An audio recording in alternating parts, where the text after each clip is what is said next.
함께 볼 말씀은 갈라디아서 1장 6절로 8절이 되겠습니다. 제가 말씀을 봉독해 드리도록 하겠습니다. 그리스도의 은혜로 너희를 부르신 이를 이같이 속히 떠나 다른 복음을 따르는 것을 내가 이상하게 여기노라. 다른 복음은 없나니 다만 어떤 사람들이 너희를 교란하여 그리스도의 복음을 변하게 하려 함이라. 그러나 우리나 혹은 하늘로부터 온 천사라도 우리가 너희에게 전한 복음 외에 다른 복음을 전하면 저주를 받을지어다. 아멘. 오늘부터 해가지고 언제까지가 될지는 잘 모르겠지만 이 복음이 무엇인가, 복음이란 무엇인가, 이 주제를 가지고 한번 좀 나가보고자 합니다. 한번 띄워주시죠. 이 복음이란 무엇인가? What is the gospel? 그 전으로 해주시고. 이제 이 복음이란 무엇인가? 이게 굉장히 중요한 요즘의 주제입니다. 여러분들이 그걸 인식할지 모르겠지만 교회, 특히 목회자들 중심으로서는 성도들도 이 부분에 좀 캐치가 되는지 모르겠지만 이 복음이란 무엇인가? 아유 목사님, 그건 뭐 어린애들 다 아는 걸 뭐 그걸 그렇게 주목을 합니까? 뭐 중요한데 그렇게까지 그게 해자가 되는 겁니까? 라고 할 수 있는데 여러분 미국에서도 지금 출판사나 수많은 사람들 불편해할 정도로 한 분에게 집중되어 있습니다. 그 누구냐? 팀 켈러라고 하는 목회자에게 굉장히 집중되어 있고 출판사도 이분의 책을 내려고 모든 출판사가 달려들 정도로 그렇게 주목이 됩니다. 왜 이분이냐? 이 팀 켈러라는 사람이 미국에서는 제4세대 목회자예요. 1세대는 이제 전통적인 목회를 했다면 2세대는 이렇게 교회 성장에 대한 그런 일련의 그런 흐름들이 굉장히 강력했고 우리나라도 그 흐름을 받아서 교회 성장 시대가 우리나라도 활짝 열렸었죠. 그러다가 지금 3세대는 이제 또 다른 이머징 처치라든지 여러 가지 그런 게 있다가 그 모든 것을 집대성하면서 교회란 이런 것이구나, 목회란 이런 것이구나 하면서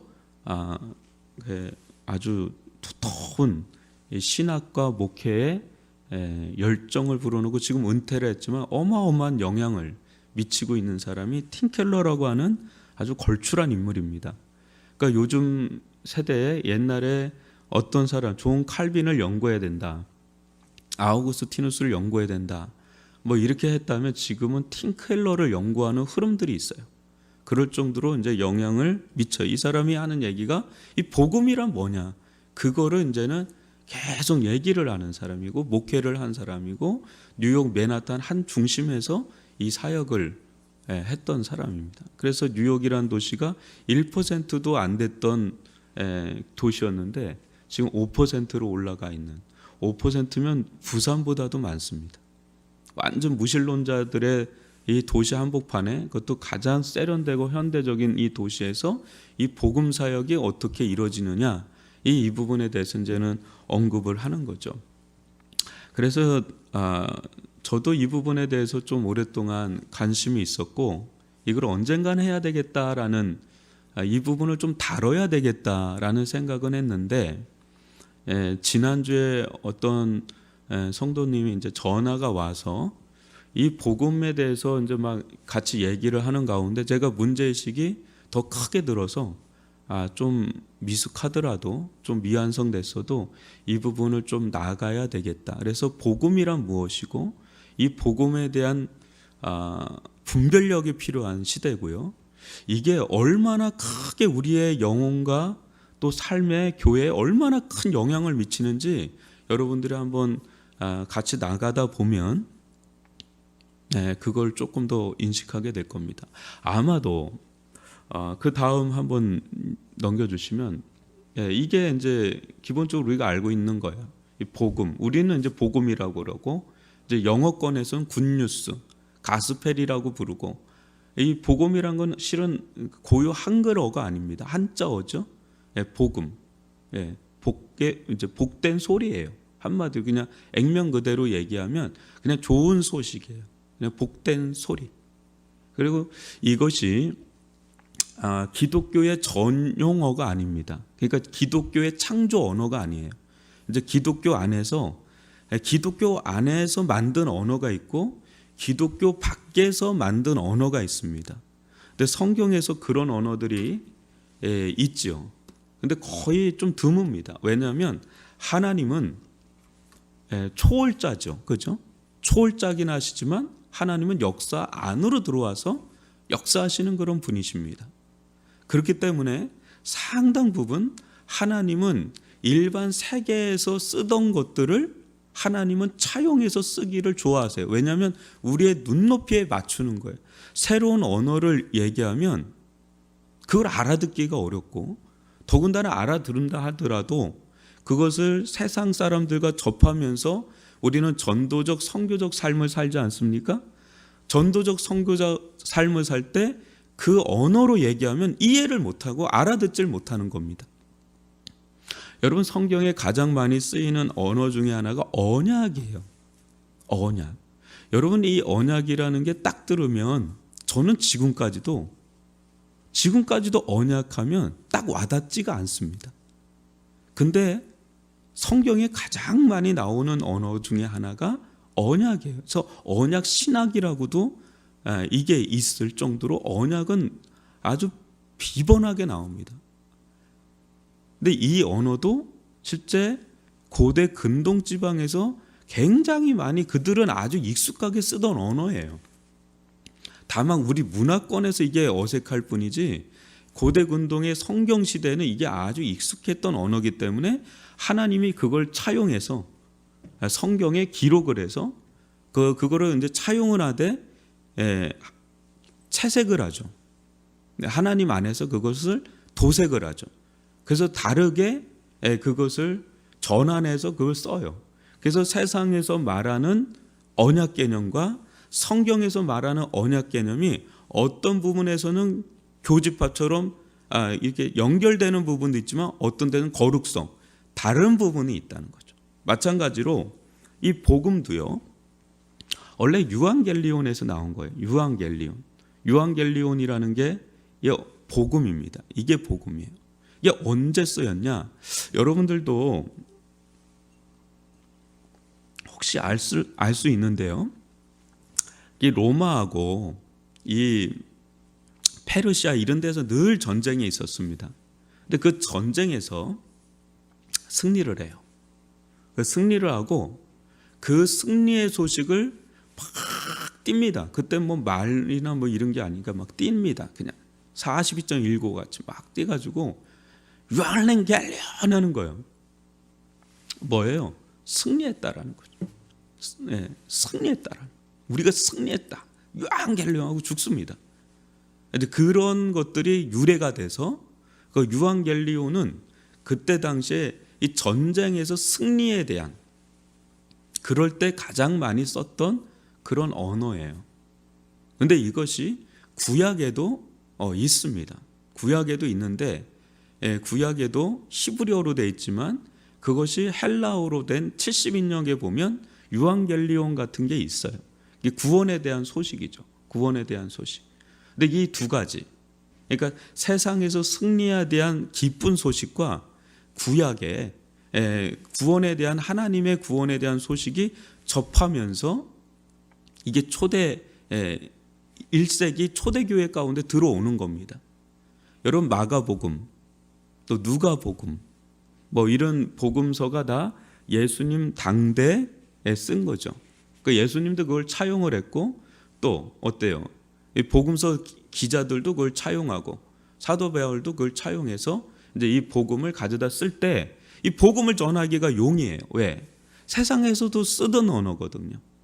세상에서도 쓰던 언어예요. 그러니까 이 복음을 믿으십시오라고 하면 이게 일단은 이들은 알아는 듣는 거예요.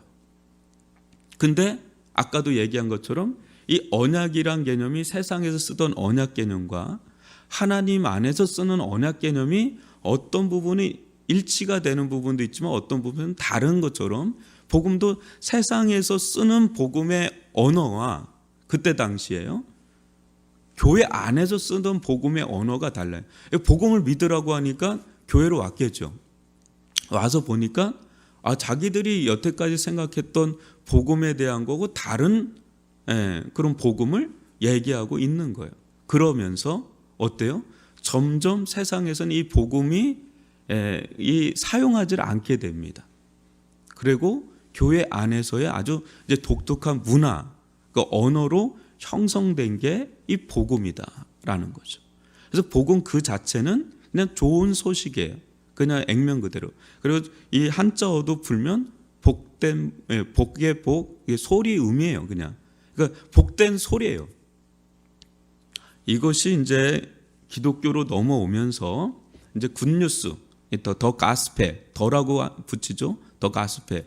굿뉴스도 대문자 굿이라고 하면서 이게 이제 정관사적인 유일한 이런 복음으로 자리매김을 해서 우리는 이제 이 부분을 같이 해자하죠. 우리가 굳이 여러분들한테 복음을 막 설명하지 않아도 우리들은 복음이 뭔지에 대해서 인식합니다.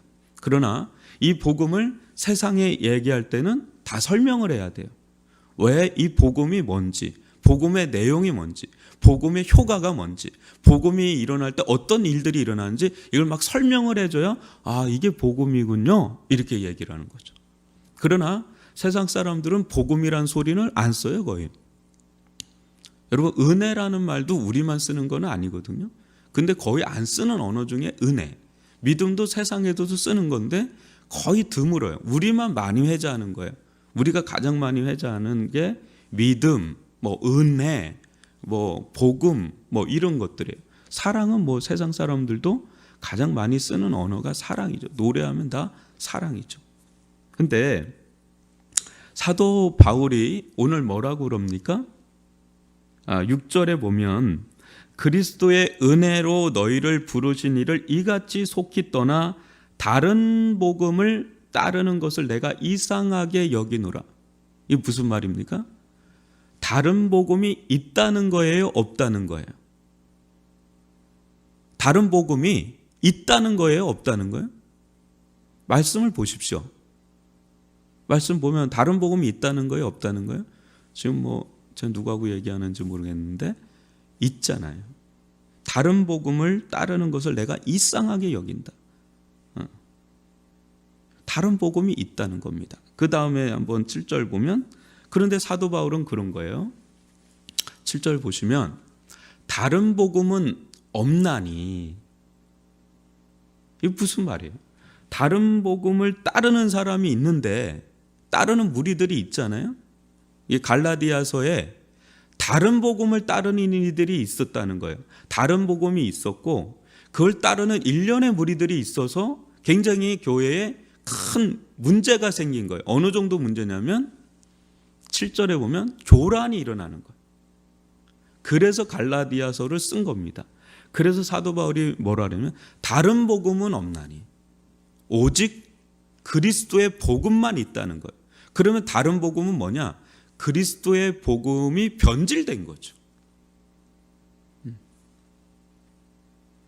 그래서 심지어는 어디까지 얘기합니까? 8절에 다시 한번 보시면 다른 복음을, 그러니까 우리가 너희에게 전한 복음 외에 다른 복음을 전하면 어디까지 얘기하냐면 저주를 받을저다라고 할 정도예요. 사도 바울은 이 복음에 있어서는 엄청 엄격한 사람이었습니다. 왜냐하면 이때 당시는 복음이라는 게 토대를 다져야 되는 사도 시대였기 때문에 이 복음에 대해서 심지어는 베드로도 책망을 합니다. 이 복음을 훼손하는 일을 하면 갈라디아에서도 보면 굉장히 책망합니다. 공개적으로 책망합니다. 이 수석 사도였던 베드로까지도. 그러니까 사도 바울은 굉장히 융통성이 있는 사람이고 넓은 사람인데 어떤 지점에 가서는 굉장히 매서운 사람이었어요. 어떤 지점이냐? 복음을 훼손하고 복음을 변질시키는. 그래서 여러분 이것을 일단은 좀 아셔야 됩니다. 한번 그 슬라이더를 보시면 두 종류의 복음이 있다라는 것을 여러분 아셔야 됩니다. 하나는 예수와 하나님 나라의 복음이 있다는 것. 우리가 이제 생각하는 복음은 이쪽에 대한 거죠. 그죠? 예수의 복음, 하나님 나라의 복음. 여러분들이 성경 읽다 보면 복음에 대한 전치사가 붙죠. 하나님의 복음, 예수의 복음, 그리스도의 복음, 하나님 나라의 복음. 이렇게 해서 이 복음이 우리가 이제 성경에서 말하는 복음이에요. 그죠? 그런데 오늘 갈라디아서에서 나온 것처럼 다른 복음이 있고 다른 복음을 쫓는 자들이 있다는 겁니다. 여러분들은 어떻게 생각하세요? 복음. 여러분들에게 제가 질문을 던지면 여러분들은 뭐라 얘기하겠어요? 여러분들이 생각하는 복음, 여러분들이 믿는 복음은 뭡니까? 라고 What is the gospel? 이렇게 여러분들에게 질문을 하면 여러분들은 저에게 어떤 답변을 해주실지 저는 매우 궁금합니다. 아마 거의 대부분이 복음은 예수님이 나를 위해 죽으셨고 나를 위해 부활하신 겁니다. 아마 이렇게 얘기를 하실 거예요. 조금 더 풀까요? 복음은 예수님께서 나를 죄로부터 구원하기 위해서 십자가에 죽으셨고 나를 구원하기 위해서 다시 죽은 지 3일 만에 부활하신 겁니다. 이걸 복음이라고 저는 믿고 알고 있습니다만 목사님은 어떻게 생각하시는지요? 라고 한다면 맞아요. 그게 대부분 우리가 믿는 복음의 핵심 내용입니다. 그래서 사형리라고 해서 요즘에는 뭐 그거 가지고 전도를 많이 하는 것 같지는 않지만 이 사형리 가지고 우리는 죄인입니다. 우리는 하나님으로부터 끊어진 죄인입니다. 하고 뭐 사망 가운데 있습니다. 절망 가운데 있습니다. 죄 가운데 있습니다. 이것을 이어주는 것은 예수 그리스도입니다. 당신은 예수님을 믿으십니까? 영접하십니까? 뭐 이게 사형리적인 이 부분을 워낙에 퍼져 있었기 때문에 아마도 우리 수준에서는 다 이 정도로 아마 복음을 이해를 하고 있을 겁니다. 그게 가장 핵심이니까요. 복음의 내용의 가장 핵심이니까. 그런데 한번 팀 켈러의 복음에 대한 정의를 한번 보시면 뭐 그렇게 어렵지 않아요. 뭐 우리가 생각하던 것을 뭐 충분히 이해할 수 있는 그런 수준의 이야기를 하는데 이 팀 켈러가 저렇게 생기셨어요. 그래서 지금 은퇴하셨는데 웨스트민스터 신학 교수였다가 안 되겠다. 자기가 목회 현장에 나가봐야 되겠다 하고 해서 뉴욕에 개척을 합니다. 리디머 처치라고 하는. 거기서 이제 30년 동안에 어떤 신학이 워낙 신학자니까 워낙에 신학이 탄탄한 분이고요. 근데 현장에 나간 거예요. 그리고 교회를 섬겨본 겁니다. 그래서 저분은 이제 자기를 어떻게 표현하냐면 도시 선교사라고 표현해요. 그러니까 목회자라고 표현하기보다 도시 선교사라고 표현을 합니다. 그래서 뉴욕이라는 선교지에 가서 이제 일종의 선교를 하는 겁니다. 그러니까 상당히 많은 부분 불신자들하고 접촉을 많이 가졌고 아울러서 이제 이 리디머 처치를 이렇게 세우는데 30년 동안 이분이 자신의 어떤 교회론이라 그럴까요? 그걸 방대한 교회론을 신학적으로 또 사역적으로 이거를 집대성한 책이 이 센터 처치예요. 한 700페이지 가까이 되나 이렇게 좀 두껍게 번역이 됐는데 여러분들이 읽어도 되는데 어려워요. 여러분들이 읽기에는 일반 성도들이 읽기에는 어렵지만 굉장히 읽어야 될 책입니다. 실은 이 책을 읽을 때 이게 종합이 될 정도의 역사적으로도 이게 종합이 될 정도로 그런 책이에요. 요거보다 조금 쉬운 버전이 나와 있어요. 새 권으로. 그걸 먼저 읽고 이걸 읽어도 좋을 정도의 책인데 이 부분은 아마 제가 이 강의 겸 설교 같이 될 것 같은데요. 새벽에 이 부분은 아마 계속 좀 언급이 좀 될 것 같은데요. 이 사람이 오늘은 이제 한 부분만 조금 살펴보고 마치도록 하겠습니다. 이 사람이 복음에 대해서 이 사람을 뭐라고 정의하는지를 좀 알 필요가 있지 않겠어요? 존 파이퍼하고 팀 켈러 뭐 이런 사람들, 돈 카슨 이 사람들이 지금 미국을 거의 이게 중심으로 끌고 가는 사람들이에요. 그래서 이 사람들의 영향이 우리나라에도 엄청 영향을 받아서 지금 목회자들 대부분이 이쪽에 꽂혀 있다고 봐도 과언이 아닐 정도로 지금 어마어마한 영향을 미쳐요. 근데 이 사람은 복음에 대해서 뭐라고 정의하는가? 한번 그 다음 보시면 이렇게 합니다. 한번 읽어볼까요? 여러분들도 TV로 보는 분들도 한번 읽어보세요. 복음은 좋은 충고가 아니라 좋은 소식입니다. 이 개념이 매우 중요합니다. 왜 이 개념이 중요하냐면 처음에는 우리가 예수님을 영접했잖아요. 그때는 좋은 소식으로 우리가 복음을 받아들이는데 시간이 지나면 자꾸 복음을 충고로 받아들이는 경향이 있는 거예요. 그러면서 크리스찬이 그리스도인이 자꾸 율법화되는 거예요. 처음에는 복음으로 시작을 했는데 갈수록 복음에 깊어지는 게 아니라 율법적인 사람이 돼가는 겁니다. 이 부분을 팀켈러가 가장 우려를 합니다. 갈라디아서도 왜 사도 바울이 갈라디아서를 썼냐면 너희가 처음에는 복음으로 시작했는데 왜 육체적으로 끝나고 율법으로 끝나느냐, 이 부분이 갈라디아에서의 전체 주제. 그러면서 갈라디아서에서는 너희들이 자유를 잃어버린다. 복음은 엄청난 우리에게 자유를 주는데 율법은 안 그렇잖아요. 근데 너희들은 처음에 성령으로 시작했다 왜 육으로 마치느냐? 너희들은 복음으로 시작했다가 왜 율법으로 마치느냐? 그러면서 왜 자유를 잃어버리냐? 이렇게 얘기하는 게 갈라서의 전체 흐름이에요. 복음은 뭐라고요? 좋은 충고, 명령이 아니라 좋은 소식이라는 거예요. 여러분, 소식은 뭡니까? 소식, 뉴스. 뉴스는 뭐죠? 여러분들 9시 뉴스 안 보세요? 8시 뉴스 안 보세요? 뉴스는 뭐예요? 뉴스는 거기에 사견을 답니까? 안 답니까?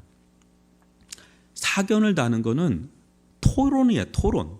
토론의 현장에서 어떤 뉴스거리 있죠. 팩트가 있잖아요. 어떤 정치에 이런 문제가 있다. 이런 일이 일어났다. 이런 일이 일어났다. 그러면 이제 거기에 대한 사족을 붙이는 게 이제 토론과 토의예요. 뉴스 앵커는 뭐만 하죠? 기자는 팩트만 전합니다. 그죠? 그 최고 좋은 뉴스는 팩트를 정하는 거예요. 거기에 정치적인 이데올로기나 자기 사견을 붙이면 이제 그때부터 뉴스로서의 어떤 그건 떨어지기 시작하는 거죠. 뉴스, 이게 소식은요, 그냥 사건 그 자체, 팩트 그 자체를 얼마나 팩트 있게 전하느냐, 그거를 각색하지 않고 얼마나 전하느냐, 그게 관건이죠. 그죠? 그래서 이 복음은요, 좋은 충고, 명령, 지침, 이게 아니라 복음은 좋은 소식이다라는 거를 일단은 깔고 들어갑니다. 이 팀켈러는 계속해서 복음은 좋은 소식이다. 그게 소식이다. 근데 좋은 소식이다. 아니, 소식이라는 거예요. 소식. 이 소식은 우리가 접하면 어때요? 너무 좋은 소식이야. 진짜 실제 일어난 사건이야. 그러니까 우리에게 딱 와닿는 거는 8.15 해방이에요. 그거에 대해서 여러분 산골짜기에 있는 사람이 못 들었어요. 그 사람은 계속 그렇게 삽니다. 일제시대 때처럼. 6.25가 일어났는데 지리산, 빨치산이라 그러잖아요. 거기에 있는 사람들이 그 소식을 못 들은 거예요. 계속 자기들은 인민정부를 세워야 되겠다 그렇게 생각을 했다 그러더라고요. 그래서 저는 마지막 그 빨치산 있는 데를 한번 가봤거든요. 저 그렇게 살았던 거예요. 지금 대한민국 정부가 수립이 돼서 막 대통령도 되고 다 끝났는데 이 사람들 그 소식이 안 들리니까 그렇게 사는 거예요. 근데 그들에게 이 소식이 들어가면 이제는 우리가 일제시대 해방이 됐다 할 때 사람들이 태극기 확 들고 길거리 뛰쳐나가는 것처럼 막 이거를 막 동네방네 막 떠들고 생기는 거죠. 여러분, 우리에게 임한 예수의 복음, 하나님의 복음, 이걸 처음에 딱 들을 때, 그리고 그걸 받아들일 때 이건 우리에게 그야말로 생애 잊을 수 없는 희열이에요. 희열. 그래서 누가복음에 가장 큰 기쁨의 좋은 소식이라 그러잖아요. 이 세상에 가장 큰 기쁨의 좋은 소식, 독보적인 소식. 이게 이제는 우리가 말하는 복음을 진짜 세상에서 가장 기쁘고 좋은 소식으로 만드는 그 내용이 있는 그 소식이 돼버리는 거죠. 그래서 이 소식에 비하면 나머지는 다 촛불과 같은 거예요. 나머지 이 세상에서 들려지는 막 좋은 소식들, 기쁜 소식들은 마치 촛불과 같은, 태양과 같은 거니까. 그러니까 거기에 막 뭐 촛불 같은 소식에 막 연연해서 사는 거 보면 안타까운 거예요. 이 태양빛이 막 있는데 그 동굴에 가서 초롱불 가지고 사는 거 얼마나 안타까워요. 밖으로 나오면 이 태양같이 찬란하게 비추고 있는데, 그래서 이 복음을 전달받은 사람은 그 로마 병사가 그냥 자기 생명을 다 바치가지고 우리가 승리했다라는 걸 막 하는 것처럼, 달려가는 것처럼 이 복음을 전파된 이 전수받은 사람은 이걸 감출 수가 없는 거예요. 이 소식이란 거 막 전하고 싶잖아요. 야, 이런 일이 일어났대, 이런 일이 일어났대, 막 이걸 누군가 전하고 싶잖아요. 그래서 땅끝까지 전하라는 거예요. 그래서 땅끝까지 가게 되는 거예요. 너무 좋아가지고 이 복음은 땅끝까지 이건 전해야 되는 빛된 소식이다. 빛처럼 막 나가고 싶은 거죠. 이게 복음이에요. 우리가 믿는 복음의 성질이에요. 그래서 오늘은 여기까지만, 일단 30분이 돼가지고 너무 깁니다. 이거는 아마 상당히 많은 부분 나가다 보면 여러분들 가운데 유익이 많이 될 겁니다. 그래서 약간 설교면서 강의 위주로 좀 한번 나가보려고 하니까 여러분들이 이것을 좀 잘 따라오시면서 복음에 대해서, 또 복음적인 삶에 대해서 어떤 건지 정립을 해 나갈 필요가 있겠다라는 생각을 해봅니다. 오늘 여기까지 마치고 있고요. 오늘 들은 말씀을 가지고 또 여러분 한번 기도를 해보시고, 또 매일 게 우리들이 이루어져 갈 때 여러분들 스스로가 좀 복음에 대한 고민들을 다시 한번 정립하고 또 고민들도 해보는 그런 시간들 가졌으면 좋겠습니다. 코로나19 같은 상황에서 이 부분이 더 두드러졌으면 좋겠습니다. 우리 이 시간 기도하고 자유롭게 마무리하도록 하겠습니다.